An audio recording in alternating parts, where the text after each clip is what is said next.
En las brumas frías del norte de Europa, mucho antes de que el eco de su nombre resonara en los pasillos del poder eclesiástico de Roma, nacía un niño que cambiaría el curso de la historia del papado. Su nombre era Nicholas Breakspear, y su cuna no fue dorada ni su infancia bendecida por la nobleza. Era un hijo del pueblo, nacido alrededor del año 1100. En las tierras agrestes de Abbots Langley, un pequeño pueblo en Hertfordshire, Inglaterra, Nicholas vino al mundo sin más privilegio que su tenacidad. Su infancia estuvo marcada por la pobreza y las dificultades. Su padre, tras tomar los votos monásticos, abandonó a la familia para ingresar en la vida religiosa. Nicholas, entonces, fue rechazado incluso por el monasterio de Saint Albans cuando intentó ingresar como novicio. Pero lejos de ser una derrota, aquella humillación encendió en él un fuego que no se apagaría jamás, demostrar que estaba destinado a más. Viajó al continente, vagando por Francia, y encontró finalmente refugio en la abadía de Saint-Rouf, en Aviñón. Allí, gracias a su inteligencia, disciplina y carácter inflexible, escaló posiciones hasta convertirse en abad. Pero su rigidez generó tensiones. Los monjes de la abadía, hartos de su estricta autoridad, lo denunciaron a Roma. No obstante, en un giro del destino, el Papa Eugenio III no lo castigó, lo promovió. En un mundo de intrigas clericales, Breakspear comenzaba a forjar su camino a las cumbres. Convertido en cardenal obispo de Albano y legado papal en Escandinavia, Nicholas Breakspear fue enviado al norte para restaurar el control eclesiástico en una región plagada de herejías, corrupción y obispos que desafiaban a Roma. En Noruega, logró imponer la disciplina romana, reorganizando diócesis, fundando arzobispados y sometiendo a prelados rebeldes con la autoridad de su carácter implacable. Era un enviado del Papa, pero también un estratega que sabía cuándo usar la diplomacia y cuándo recurrir a la amenaza del castigo eterno. Su labor fue tan eficiente que, a su regreso, incluso sus enemigos reconocieron su poder. En 1154, a la muerte del Papa Anastasio IV, los cardenales buscaron un hombre fuerte, un reformador con puño de hierro. Eligieron a Nicholas. Así, el hijo de un pobre campesino inglés se convirtió en el Papa Adriano IV, el único pontífice de origen inglés en toda la historia de la Iglesia. Su coronación se dio bajo tensiones. Roma estaba sumida en el caos político. La ciudad estaba controlada por el líder popular Arnoldo de Brescia, un monje excomulgado que predicaba la pobreza absoluta del clero y la eliminación del poder temporal del Papa. Arnoldo lideraba una comuna republicana que desafiaba abiertamente el dominio pontificio. Adriano IV, a días de haber sido elevado al trono de San Pedro, se vio obligado a actuar con decisión. No fue con ejércitos, sino con tácticas políticas y alianzas letales que actuó. Negó la celebración de las festividades religiosas en Roma, una herramienta espiritual poderosa, obligando así a la nobleza y al pueblo a presionar al Senado comunal. Fue una maniobra calculada y efectiva. Arnoldo fue finalmente arrestado por tropas imperiales de Federico Barbarroja y entregado a Roma. En un oscuro rincón del poder eclesiástico, fue ejecutado y su cuerpo quemado, sus cenizas arrojadas al Tíber, para que no quedara ni reliquia de su rebeldía. El Papa Adriano IV acababa de demostrar que el poder espiritual podía imponerse también con sangre. Fue su primera victoria en una lucha de décadas por el dominio del mundo cristiano. Pero no sería la última. Porque el verdadero juego del poder apenas comenzaba. Adriano IV sabía que debía consolidar su autoridad, y eso implicaba enfrentarse al emperador germánico Federico y Barbarroja. El Sacro Imperio Romano Germánico y el papado competían por el dominio sobre los reyes, obispos y pueblos de Europa. El Papa deseaba que el emperador reconociera su supremacía espiritual. Federico, por su parte, exigía que el Papa admitiera su autoridad sobre los asuntos temporales. En 1155, se encontraron en Sutri. Allí ocurrió una escena de profundo simbolismo. El emperador se acercó a caballo, pero no desmontó al llegar ante el Papa. Adriano, en respuesta, le negó el beso de la paz. Fue un gesto cargado de humillación. Solo cuando Federico desmontó, se le otorgó el perdón papal y fue coronado como emperador en San Pedro. Pero la tensión no desapareció. Al contrario, se agudizó. La política de Adriano IV no era solo defensiva. Era ofensiva, calculadora y, en ocasiones, brutal. Su siguiente gran maniobra ocurrió en el occidente insular, cuando envió una bula, la famosa Laudabiliter, al rey Enrique II de Inglaterra. En este documento, le otorgaba permiso para invadir Irlanda, bajo el pretexto de reformar la iglesia local y someterla a la disciplina romana. Pero en el fondo, era una jugada geopolítica, ampliar el poder del Papa sobre una región inestable, a través del control inglés. Aquello desataría siglos de conflictos en Irlanda. Adriano IV se convirtió así no solo en el sumo pontífice, sino en un verdadero soberano de Europa, que manejaba guerras, traiciones y pactos con el cálculo de un emperador. Pero su enemigo más constante seguía siendo el mismo, Federico Barbarroja. El emperador, tras su coronación, comenzó a desobedecer los mandatos papales, interviniendo en nombramientos eclesiásticos y defendiendo a obispos rebeldes. Las tensiones se agudizaron en Lombardía, donde las ciudades-estado eran aliadas del Papa, mientras Federico intentaba someterlas con hierro y fuego. En este tablero político, Adriano IV jugaba al límite. Utilizaba legados, emisarios secretos y órdenes veladas para mantener la balanza de poder. En los pasillos del Vaticano, se gestaban intrigas que terminarían en emboscadas, muertes misteriosas y silenciosas guerras intestinas. El Papa inglés no necesitaba espada. Su arma era la palabra sellada en oro, sus ejércitos eran las bulas, y sus enemigos, los reyes que olvidaban que, ante Dios, incluso las coronas deben inclinarse. Pero su pontificado, aunque poderoso, estaba lleno de peligros. Y en la sombra, Federico Barbarroja tramaba una venganza que mancharía Europa con sangre. Aún faltaba lo peor. Porque cuando el trono de San Pedro se usa como trono de guerra, toda la cristiandad tiembla. Corría el año del Señor 1156. El Papa Adriano IV, el único pontífice inglés que la historia ha conocido, se hallaba en el pináculo de su influencia. Pero también en el epicentro de una tormenta que sacudiría los cimientos de Europa. El Sacro Imperio Romano Germánico, regido por Federico Barbarroja, comenzaba a desplegar su poder militar con renovada agresividad. El emperador no estaba dispuesto a aceptar la supremacía de Roma. Su visión era la de un imperio universal, donde el Papa estuviera subordinado a la autoridad imperial. Era una visión antigua, heredera de Carlomagno, pero ahora desafiada por la voluntad férrea de un inglés nacido de la nada. El conflicto se volvió ideológico y político, pero también militar. En el norte de Italia, las ciudades lombardas, como Milán, Pavía y Cremona, se convertían en piezas clave del ajedrez. Estas ciudades eran defensoras de su autonomía frente al imperio y aliadas naturales del papado. Cuando Federico intentó someterlas, Roma respondió con todas sus armas diplomáticas. Adriano IV envió legados con instrucciones precisas: fortalecer alianzas, prometer indulgencias, financiar tropas locales, y diseminar propaganda eclesiástica que retrataba al emperador como un nuevo Nerón. Se redactaron documentos donde se recordaba que quien atacaba a la Iglesia, atacaba a Cristo mismo. El conflicto estaba revestido de fe, pero tenía aroma a pólvora. En secreto, algunos obispos italianos comenzaron a movilizar tropas. Milicias urbanas, mercenarios germanos desertores del ejército imperial, y hasta bandoleros lombardos fueron convocados para resistir a las tropas de Federico. Aunque el Papa no blandía espada, sus emisarios repartían oro y promesas. Se compraban conciencias y se armaban guerrillas. La guerra tomó forma en batallas menores, escaramuzas urbanas y sabotajes a las rutas imperiales. La ciudad de Milán resistió a un asedio brutal por parte del emperador.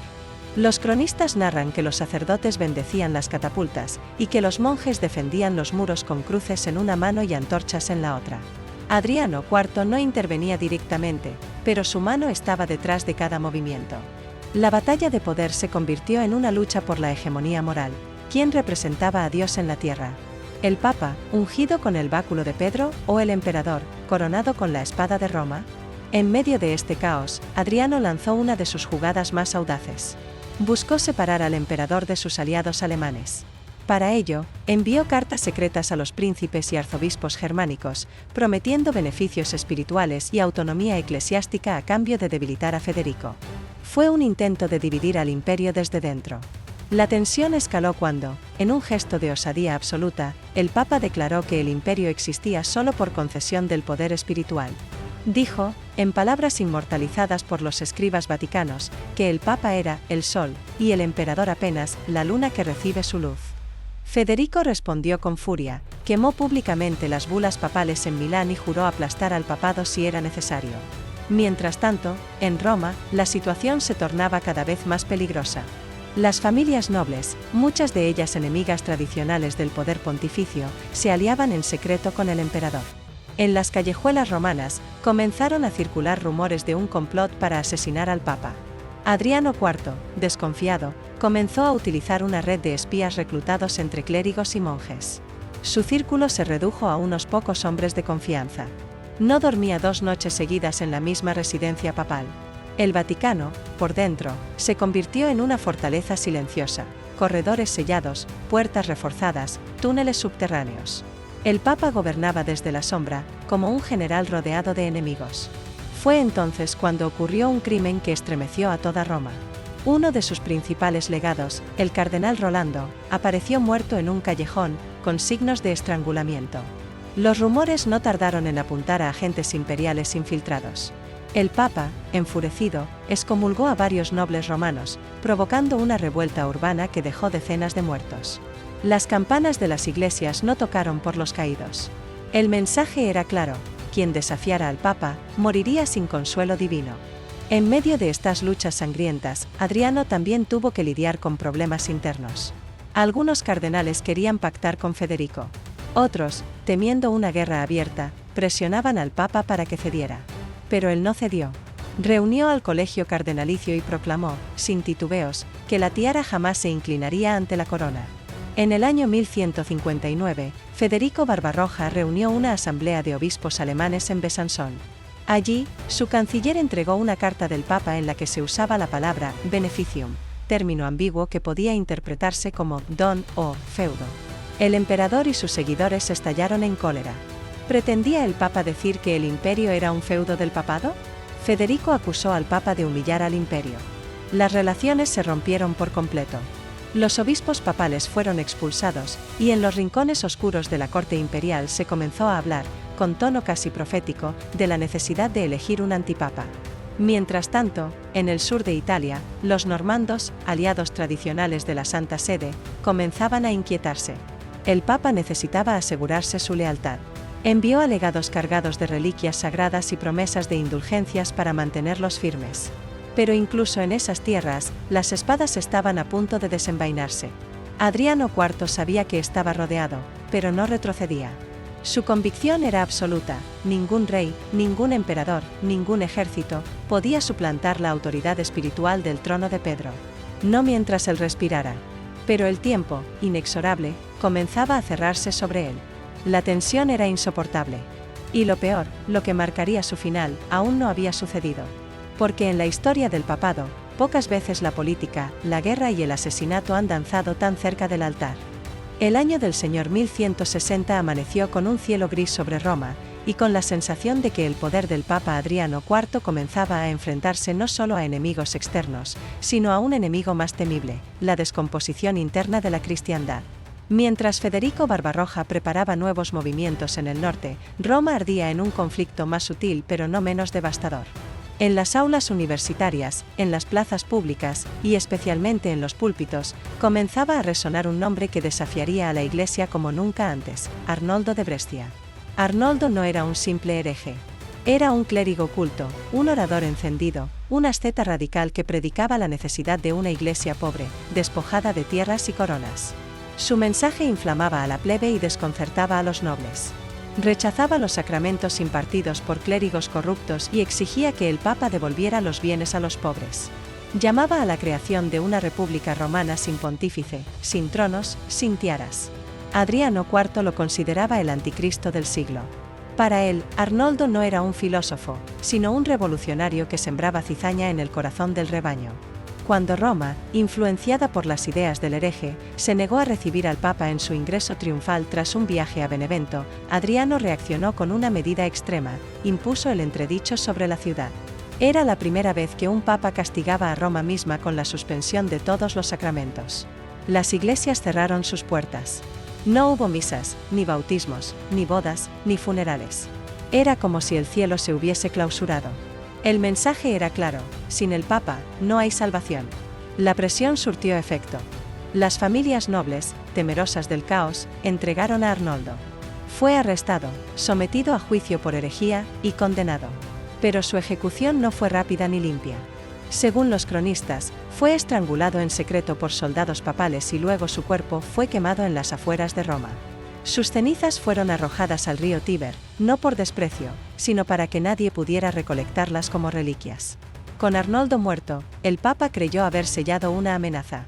Pero su doctrina, sus palabras y su desafío ya se habían enraizado. Algunos discípulos comenzaron a divulgar sus enseñanzas más allá de los Alpes.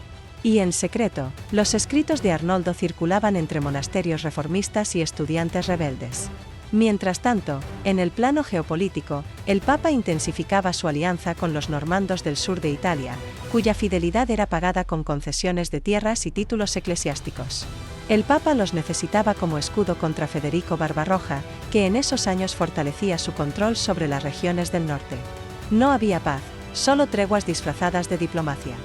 Fue también durante este periodo que Adriano IV firmó un documento que marcaría la historia de un modo insospechado, la Bula Laudabiliter. En ella, otorgaba al rey Enrique II de Inglaterra el derecho a invadir Irlanda con el supuesto propósito de reformar la Iglesia y civilizar al pueblo. Detrás del texto, sin embargo, había un pacto silencioso. A cambio de este respaldo, el rey inglés reconocería la supremacía espiritual del Papa. Este acto, aparentemente administrativo, fue en realidad una maniobra geopolítica de largo alcance. Permitía al papado expandir su influencia sobre nuevas tierras, mientras ataba a Inglaterra a Roma en un momento de tensiones con el Imperio Germánico. Pero también iniciaba siglos de conflictos sangrientos en Irlanda, que los propios irlandeses atribuirían al dictado de un papa que jamás pisó su isla. En el año 1163, las cosas llegaron a un punto de ruptura total. El emperador Federico, ya sin máscaras, propuso elegir a un antipapa, un pontífice rival elegido por los obispos proimperiales. Esta figura, nombrada Víctor IV, fue respaldada por tropas imperiales que descendieron sobre el norte de Italia. De inmediato comenzaron los enfrentamientos con los seguidores leales de Adriano.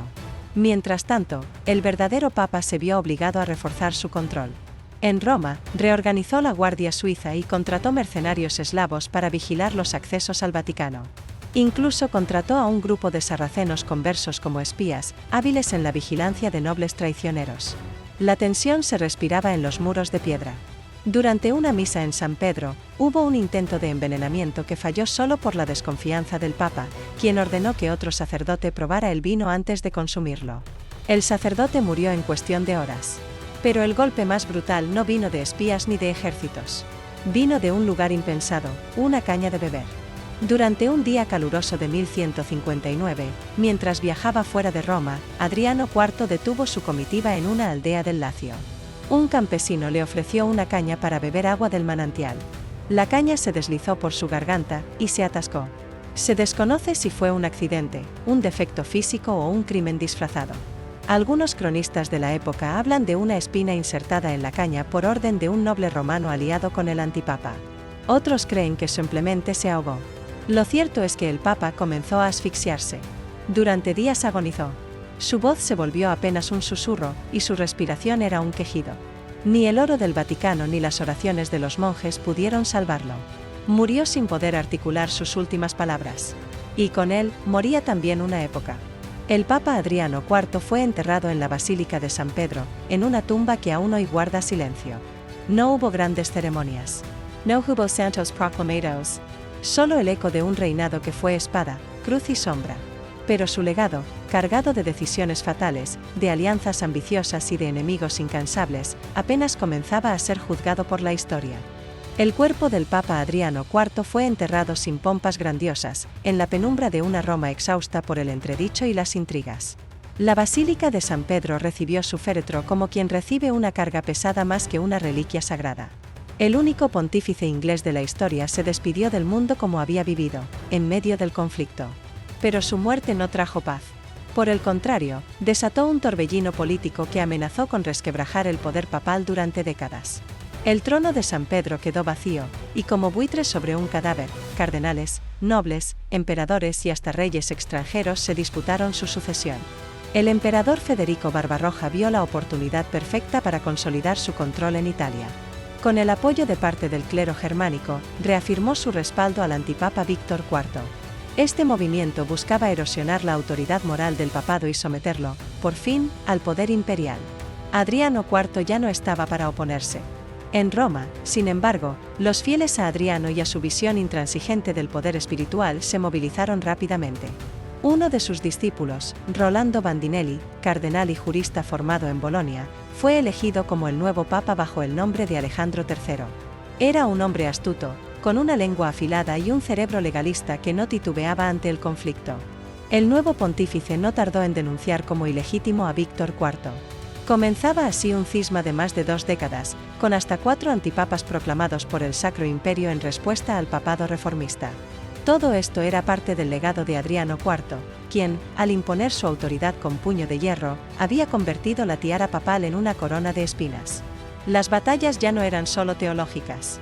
Fueron guerras reales, con caballería, arqueros y espadas. La más famosa fue la que enfrentó a los lombardos, aliados del Papa, contra el emperador en la batalla de Legnano, en el año 1176. Allí, la Liga Lombarda, compuesta por comunas italianas como Milán y Cremona, derrotó al ejército imperial. Federico Barbarroja apenas escapó con vida. Esa victoria, aunque posterior, era herencia directa de la política de Adriano, la creación de una red de alianzas entre las ciudades del norte de Italia y la Curia romana, como defensa frente a la amenaza imperial. El Papa inglés había sembrado las semillas de resistencia en el sur mientras aún respiraba, y su sucesor cosechó el fruto armado. Pero si hubo una consecuencia aún más oscura de su pontificado, fue la diseminación del descontento popular. Las ideas de Arnoldo de Brescia, a quien Adriano mandó ejecutar, no murieron con su cuerpo incinerado. Al contrario, viajaron en pergaminos escondidos, se leyeron en voz baja en tabernas de Florencia, se copiaron en monasterios de Lyon y, más tarde, influyeron incluso en herejías mayores como el movimiento valdense y el posterior catarismo. El mensaje era claro: una iglesia rica y violenta no podía ser la Iglesia de Cristo. Y aunque Roma intentó acallar esas voces, los ecos se multiplicaron. Lo que Adriano consideró una victoria espiritual, la eliminación de un hereje, fue en realidad el nacimiento de una revolución silenciosa. Por otro lado, su bula Laudabiliter, que había autorizado a Enrique II a invadir Irlanda, fue el detonante de siglos de ocupación inglesa.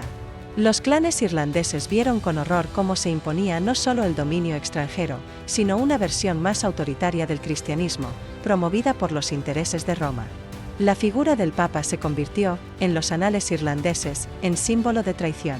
Incluso dentro del Vaticano, el recuerdo de Adriano IV fue incómodo. Su nacionalidad inglesa generó tensiones con los clanes italianos, que consideraban el trono de Pedro un privilegio romano. Durante siglos, ningún otro pontífice proveniente de tierras tan lejanas fue siquiera considerado viable. Era como si Roma se prometiera a sí misma no repetir aquel experimento. Aún así, algunos historiadores eclesiásticos lo defendieron. Dijeron que sin Adriano IV, el papado habría sido devorado por el imperio. Que fue su tenacidad la que salvó la independencia espiritual de la Iglesia. Que, aunque autoritario, supo enfrentarse a enemigos internos y externos con valentía. Pero en los pasillos oscuros del Vaticano, los más viejos contaban otra versión. Decían que el Papa Nicolás Braquespeare, ese inglés de mirada fría, había traído consigo la semilla de la Guerra Santa, del absolutismo papal, de la excomunión como arma política. Que su mano había estado manchada con la sangre de herejes, de romanos rebeldes y de inocentes atrapados entre las llamas del conflicto. Decían que la caña con la que se ahogó no fue accidente, sino justicia disfrazada. La historia jamás llegó a un veredicto. Adriano IV quedó envuelto en la neblina de los tiempos como un papa guerrero, un teólogo sin misericordia, un estratega que supo jugar con imperios y espadas. Fue el último en cerrar Roma con el entredicho, el único en lanzar una cruzada contra el pensamiento libre dentro de su propia ciudad. Y aunque las estatuas jamás se erigieron en su honor, su sombra, larga y densa, continúa proyectándose sobre cada decisión del Vaticano. Porque donde se cruzan el poder absoluto y la fe sin límites, siempre queda la huella de quienes caminaron al borde del abismo. Y pocos lo hicieron con tanta fuerza, temor y determinación como el Papa Adriano IV.